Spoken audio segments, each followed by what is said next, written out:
Bueno, en efecto, lo que ha establecido la resolución que dispone la prisión preventiva marca la pauta respecto a que habría sospecha fuerte y vehemente, porque se han encontrado diversos elementos probatorios que sí reflejarían que pueden existir delitos. Y hablamos en concreto de tres delitos. Colusión, que sanciona justamente esta puesta de acuerdo entre el particular, entre un empresario y el funcionario público para conseguir obras públicas. Hablamos también de lavado de activos, que justamente sanciona el hecho de colocar dinero que tiene un origen ilícito. Y en este caso, como elemento de prueba, hablamos de 28 depósitos con dinero que no tiene una explicación válida, que podrían dar lugar a este delito. Y hablamos también del delito de organización criminal, porque se establece que la señorita Jennifer Paredes sería de alguna manera el anclaje o la persona que conectaba a los alcaldes que se encargaban o que iban a realizar obras públicas con toda una organización criminal.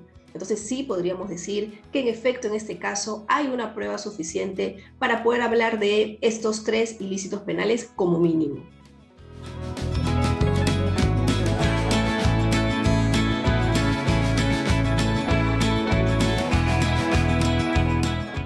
Yo creo que sí hay muchos elementos para establecer por lo menos la comisión de un delito de lavado de activos, porque aquí vemos que hay una serie de depósitos de dinero que se habrían manejado y que en efecto no tienen explicación en los ingresos que habría tenido la señorita Jennifer Paredes. Más aún cuando ella, como lo ha mencionado también el juez, ni siquiera tiene un arraigo laboral, porque ella no tiene un trabajo fijo, no tiene un ingreso, por así decirlo, constante a lo largo de cierto tiempo, ¿no es cierto?, que venga producto pues de una relación laboral sólida, estable. Al contrario, hablamos más bien de una situación un tanto precaria donde no habría arraigo laboral. El juez incluso menciona, y por eso concede la prisión preventiva, que tampoco habría arraigo familiar porque no tiene hijos, ella pues es, por así decirlo, la hermana de la primera dama, pero no tiene dependientes suyos que podría generar ese arraigo familiar tampoco. Ella es más, ni siquiera tiene arraigo domiciliario, porque la dirección que dio no es la que finalmente ella utilizaba y más bien se encontraba en Palacio y ocurrió por supuesto este tema de que ni siquiera se le encontró allí, ¿no?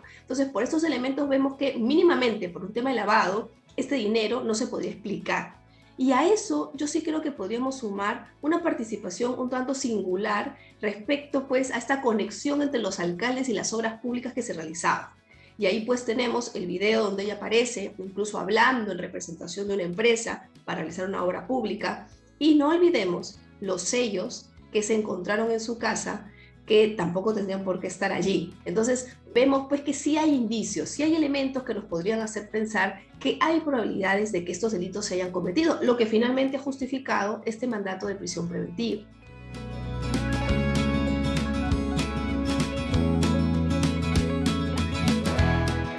Definitivamente yo creo que los tres delitos, ¿no?, por los que se ha empezado a investigar a la señorita Jennifer Paredes son el hilo de la madeja, porque sí, eventualmente podríamos hablar de otros delitos, como por ejemplo actos de corrupción. Recordemos que la tesis de la Fiscalía es la existencia de una organización criminal que fue creada para sistemáticamente cometer delitos. Y hay pruebas, hay elementos que tiene la fiscal para pensar que sí se habría realizado o se habría configurado esta organización de manera previa y con toda la intención de cometer delitos. Entonces, podríamos hablar también, por ejemplo, de actos de corrupción de funcionarios, de actos de negociación incompatible, hasta actos de peculado y muchos otros delitos contra la administración pública. Eso yo creo que ya va a salir a lo largo de las investigaciones y sí podrían, por supuesto, empeorar la situación tanto de la señorita Jennifer Paredes como de otras personas dentro del entorno presidencial, incluyendo, por supuesto, al alcalde de Anguía.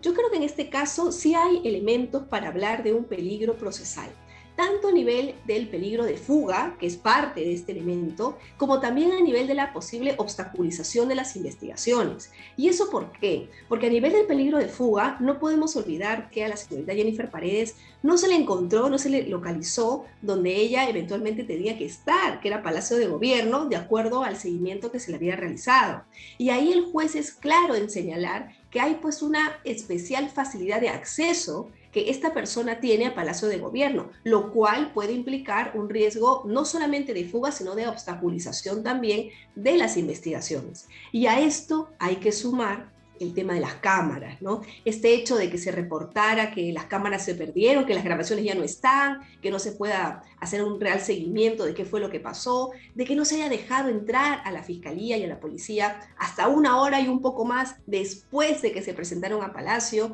Todos estos elementos sí dan lugar pues a hablar de un tema de obstaculización y de un tema de peligro de fuga. Y ahí como antecedente recordemos el caso de la señora Fujimori, donde ahí se dijo que ella, en tanto era lideresa de un partido político, por más que no había ganado las elecciones, podía controlar ciertos puestos en el Congreso y eso hacer que ella pudiera tener cierto acceso al poder y por tanto obstruir la investigación. En este caso, que estamos hablando de una persona que sí ha ganado las elecciones, como es el señor Pedro Castillo, y de una persona tan cercana a él, como es casi su hija, la señorita Jennifer Paredes, con mayor razón se cumpliría este elemento que en su momento argumentó la Fiscalía, ¿no? Entonces yo creo que aquí sí hay sobrados elementos, lamentablemente, que ameritan no solamente que se dé la medida de prisión preventiva, sino también de que existe una investigación a fondo en el menor tiempo posible, por eso se ha recortado los 36 meses a 30, que es lo que el juez ha dado como medida de prisión preventiva, para que pueda finalmente encontrarse qué fue lo que pasó y esclarecer todos los hechos en materia de investigación.